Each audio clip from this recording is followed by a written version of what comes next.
Personalities. I'm going to start with the statement, and not everybody believes all these statements, so you're going to have to take this with a grain of salt. I believe that God is all four of these personalities rolled into one. We as humans cannot be all four. If we would be all four, we would be psychotic, because there are things that are opposites. But God can be all of the different personalities, and He uses those personalities at different times with different situations. All of us, if you've done your homework, and all of us have all four of these personalities, but in very different measuring amounts, and God, I believe, has them equally. We have to understand that no personality is better than the others. And frequently people will tell me when they take this personality survey, they go, I don't like who I am. I don't like, this says I'm crazy, or this says I'm this, and I don't want to be this, I want to change. That's really not an option to change your whole personality. You can change parts of it. You can change from maybe your weaknesses to your strengths. But what you've been given is a God's gift. And everything, this is another statement that not everybody agrees with, but everything that God gives us is a tool that can be for good or for evil. And I do mean everything that He gives us. And personality especially. You can use your personality to win other people and befriend other people, or you can use your personality to turn them off and run them away and have people not want to know anything that you know. So look at it as a tool that you are honing and that you are developing that will get better over time as you understand yourself more. Most humans only have, generally, of the scores that you take, there will be one highest score, and then generally the second highest score is also plays into your personality quite readily, but the lower scores, the third and the fourth personalities, do not have as much influence, and it goes by strength, by how much the numbers are. It is rare that any one person has any, like for instance in the, let's say the popular sanguine, it would be rare that a person would have 28 out of the 40 characteristics. That would be considered very high in just even in one. I have never seen anybody that was totally 40 points, all 40 of those personality traits all the way through. That would be very unique.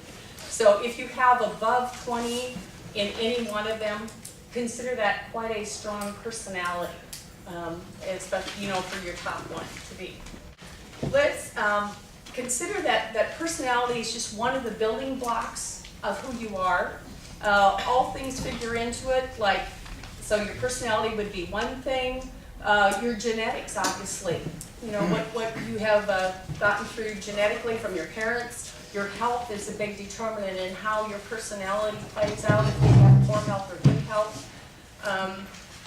Your teaching manners that are taught to you especially make a difference in how your personality plays out. And so it's one of those tools that makes you who you are. And it's just a matter of how you use it and how you do it. Let's go into the various different personalities. And on your sheets, I believe you have, for the powerful cleric, you have the D. And for the sanguine, you have the I. And for the phlegmatic, you have the S, and for the melancholy, you have the C. And I'm going to refer to the letters because I'm much easier at remembering the letters than I am the words. So I will use the D, I, S, C letters to refer to those personalities. So let's start first with the popular sanguine. That's the I. And the I, if you want to remember what the letter means, it's an influencer, or it's inspirational, and that's what that personality would be best known for. They are also impatient. That's another one of the I's. If they were an animal, and some people talk about these personalities when they write about them in animal terms. And I don't know if this is a animal that's over here in the Netherlands, but the otter. Is that an animal that's in this? Yeah? They're very playful, very gregarious, and obviously this is what this personality is. The popular sanguine I is very verbal, to the excess of talking too much most of the time, and to the detriment of being almost a non-worker because they're always talking. And Bill says I'm very hard on people, and I probably am, but I'm not going to ask you to raise your hand and just take this with a grain of salt. If I'm hard on you, I'll be hard on other people too in their personalities. So these people, you can almost see them coming down the street. You know by their walk and their facial expressions, they are smilers, and their hand gestures, and they are very animated, and they use their bodies in everything that they do. They're generally they're very happy people on the most part. When it comes to money and money management, blowing money is their favorite thing to do, and they will often do it to impress people. They will do it for the wrong reasons. They don't just, they don't do it to invest. They just, it's like burning through money is very quick. That's something that can happen. And by the way, if you've got a mate here, and I see elbows flying because that happens, I saw one lady about break her husband's ribs, and she's going, "How does she know that? We just argued about it." How does she know that? You're not alone. That happens, and that's exactly that's what you're supposed to do. Now you're supposed to understand that this is what this personality is like. And so they have to learn to work with money and stuff. They're so optimistic that generally they think, well, it doesn't matter if we burn through this money, we'll get more money, and it's just no problem. So that's where their money sense comes from. They are people impressors, and they do that with money, they do that with their actions, they a lot of do that with their possessions. They buy a house to impress other people, or a vehicle to impress other people, or clothes to impress other people, rather than the practical sense that they would use that for. They fear being deprived of fun and attention, and they want both of those things very, very much. And that's what drives them. And their loss of popularity is something that would make them very sad and would be a depressing thing to them. Some of the biblical characters that are like that is Rebecca. Obviously King David. When King David danced wildly, and sometimes he not only did it to impress, but he did it in spite of what people thought. He didn't care what his wife thought. He was out dancing in front of God, and he was called obviously a man after God's own heart because he did it to impress his heavenly Father. And then Peter, it's very obvious as you can see Peter's his personality. He would be impetuous to do things and say things, and then later go, "Oh boy, I should have probably done that." And that's what this personality does. When it comes to occupations in life, they are very often teachers, and they are the teachers that all of us love, because these teachers that are the eyes make it so much fun. Every day is fun. That's their byword for teaching younger children, especially.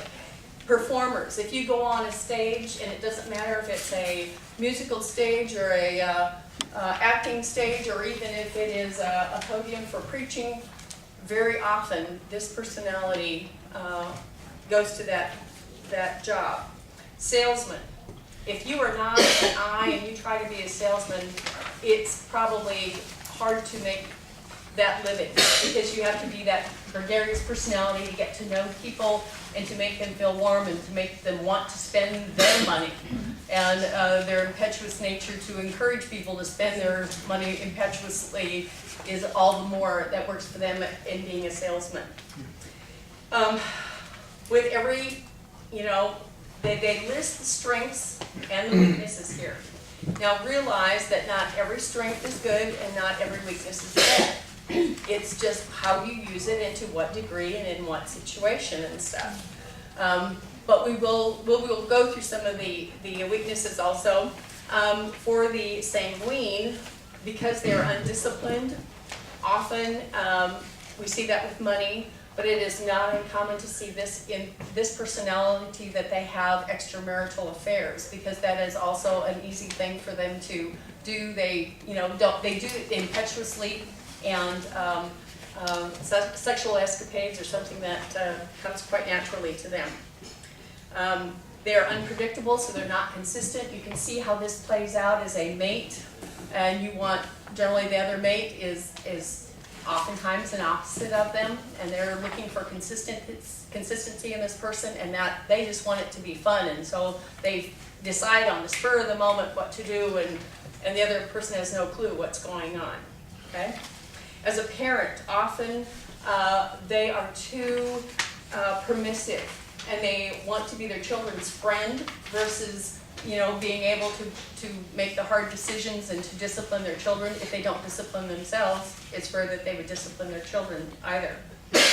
They are angered easily, but with their up is another good thing. They don't remember what they were mad about 10 minutes ago. They forget it. They're on to the next thing, and well, yeah, they were maybe mad this morning, but when they come back home and the spouse is thinking, well, they might still be mad about that. They probably even forgot they were mad. So you're kind of confused going, okay, this person's home, and now I thought we were going to just continue this discussion, but they've forgotten all about it.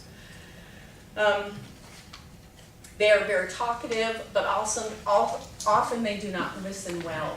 So they're waiting for their turn to talk, and that is generally how the conversation goes.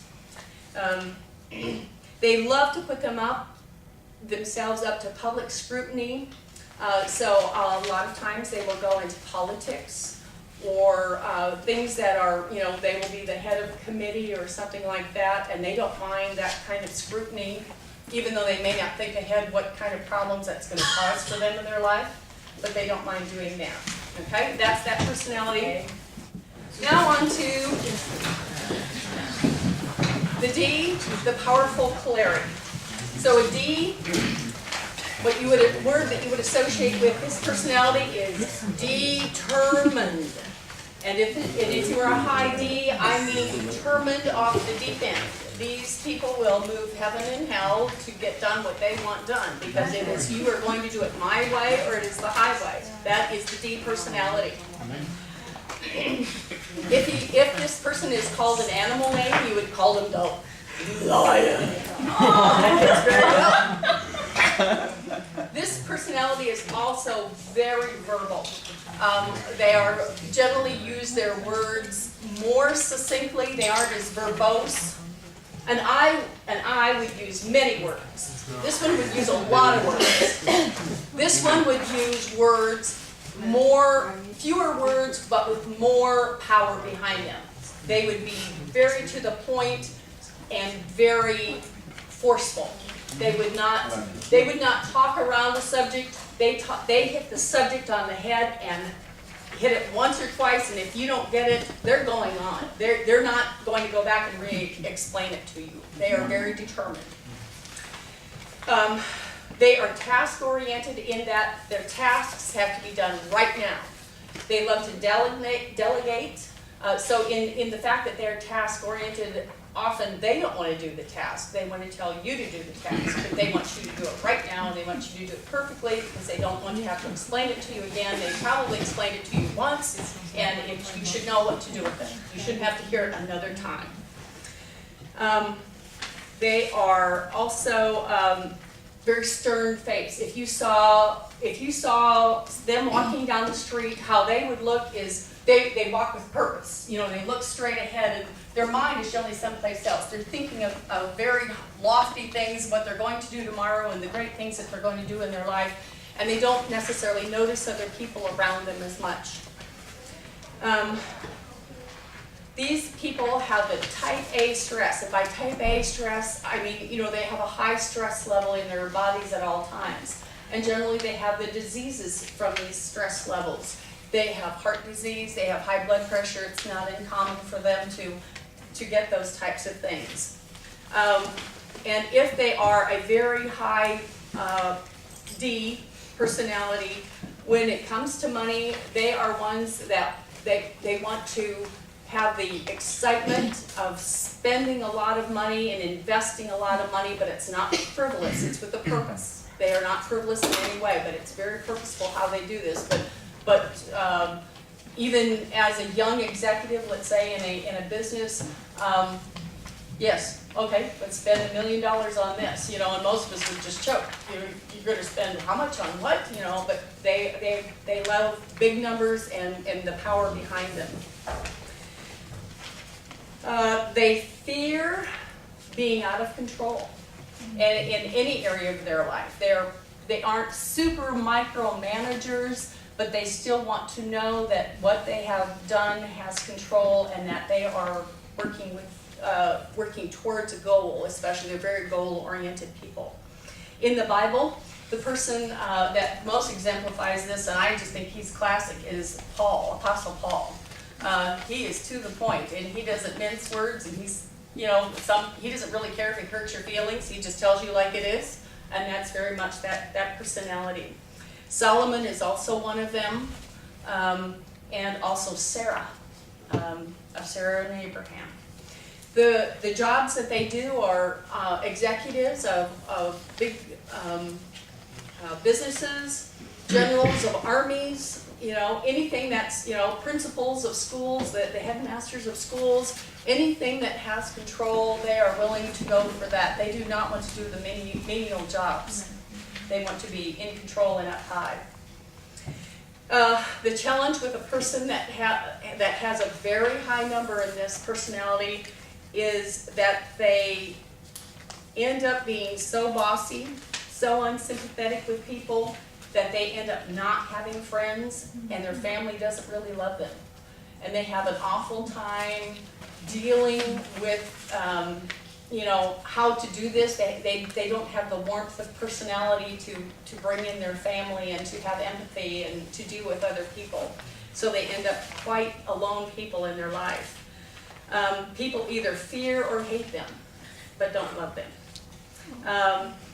They thrive on controversy, so all the more you can see what this would have, you know, what this would do in a relationship, and how this would be a struggle to always be fighting about things. But that's what they love to do. They like to have somebody to kind of sharpen their iron, somebody to debate with.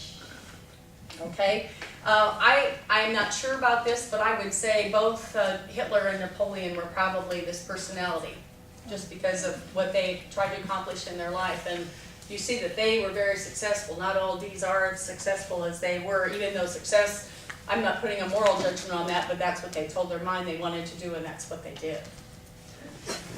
Let's go on to the next personality, and that is the C personality. That is the perfect melancholy.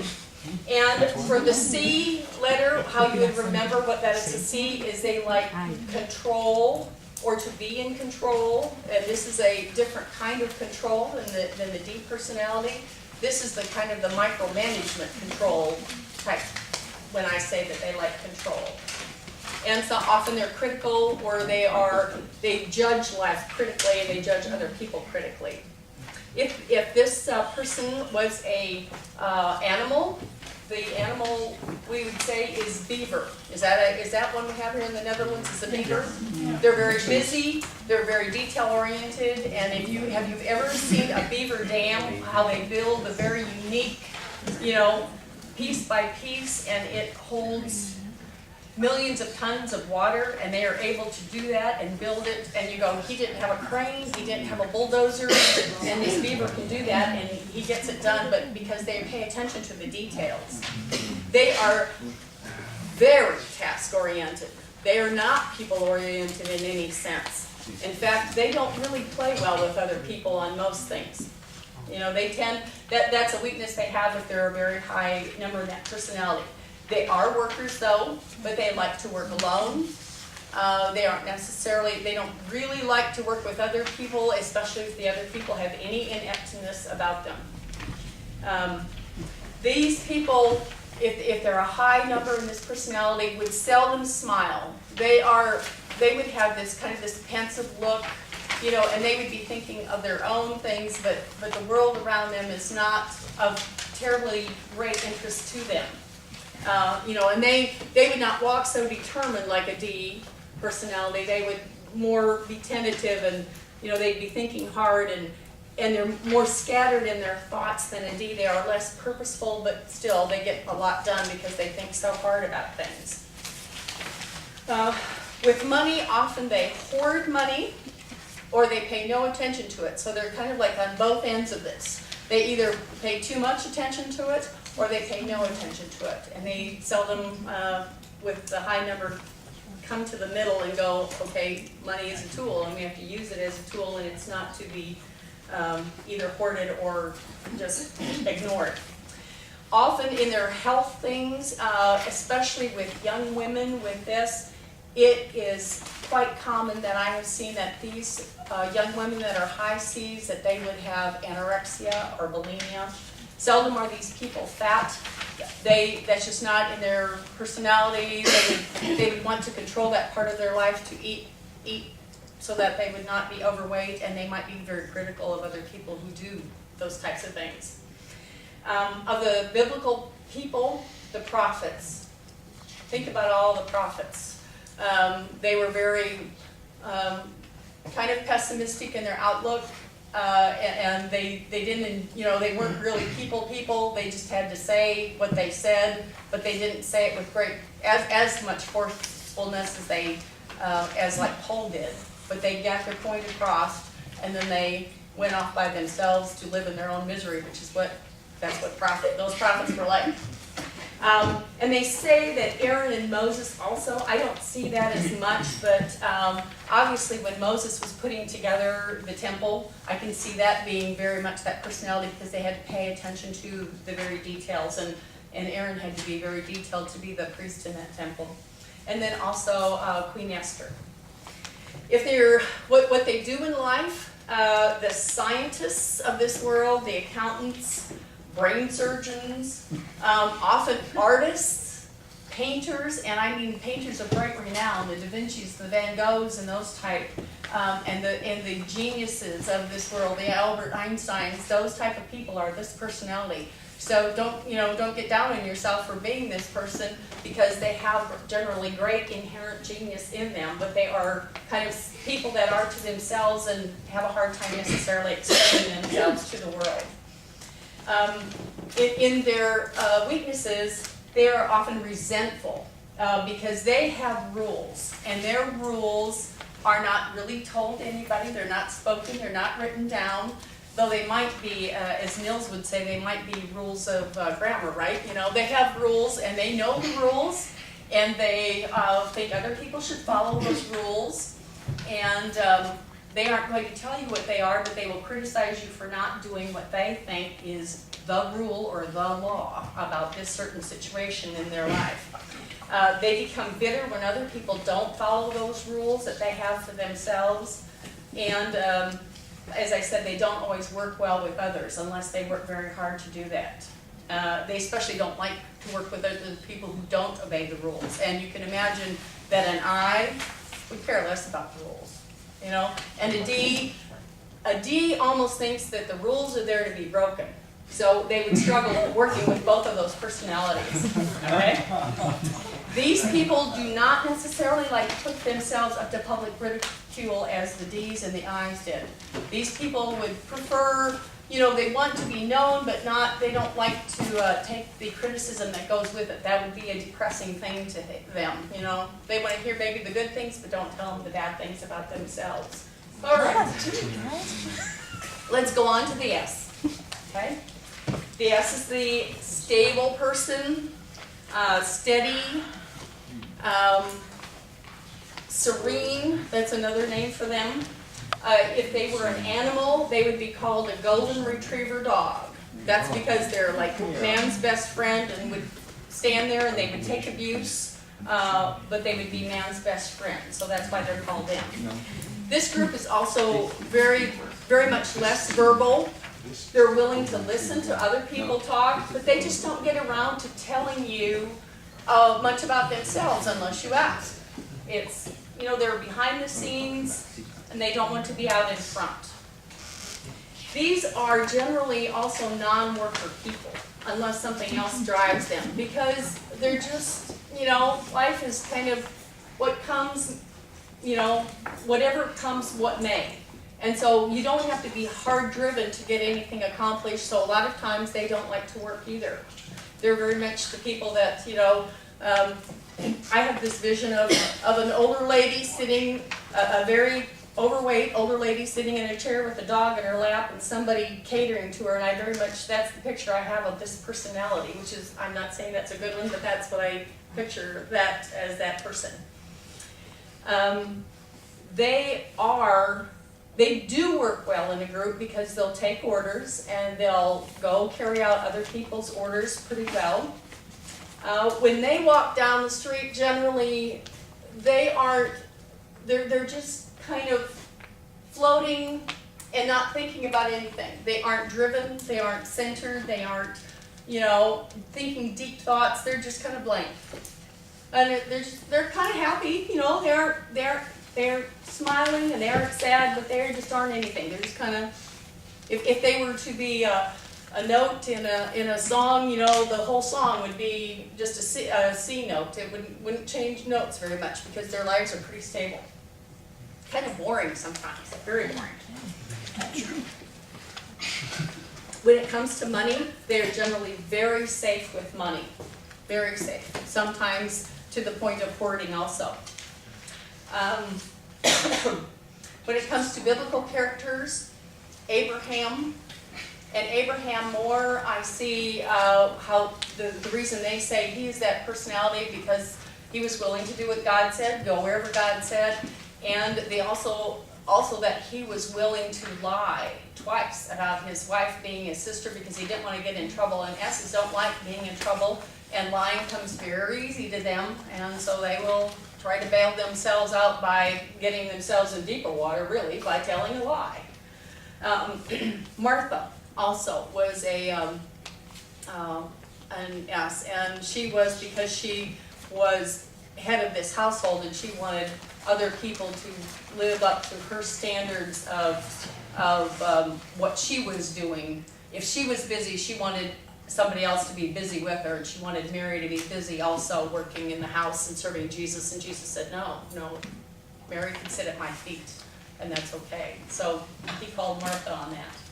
When it comes to things that they do in life, they're tremendously good diplomats. They can see the both sides of every issue. They try to bring people together. They try to keep the peace, sometimes to the detriment of themselves, but they will try to make everybody in the family happy, and they will not be happy because of all this. They're in trying to please everybody, they don't please themselves. They are the arbitrators. They're good administrators because they deal with problems, and in bringing people together, they are good at that. When it comes to their weaknesses, often as children they're very shy. When you're trying to tell Johnny to say hello, he's clinging to your leg, and you go, no, turn around, and say, no, they don't want to turn around, and they don't want to talk to people, and they're just very shy. As adults, sometimes they just become couch potatoes, and that's why I said I had that vision of the lady sitting with the dog on her lap. Often they don't know anything about a situation, they don't care, and they don't want to know, if they knew what was going on in the world, it would rock their life and rock their boat, and they want their boat to float just merrily down the stream. If they are to be quite negative about this personally, they can be even slovenly. They don't even care about their looks. They so don't care about taking care of things, so they can be often unkempt. As a parent, often they're indifferent because dealing with kids takes a lot of energy and a lot of time and a lot of attention, and they don't want to put that into being a parent. They do not like being a public person. They'll be behind, they'll be the second or third behind a public person, but they don't want to be out in front making the decisions and taking the criticism. Okay, and they are very compromising, as I talked about for Abraham.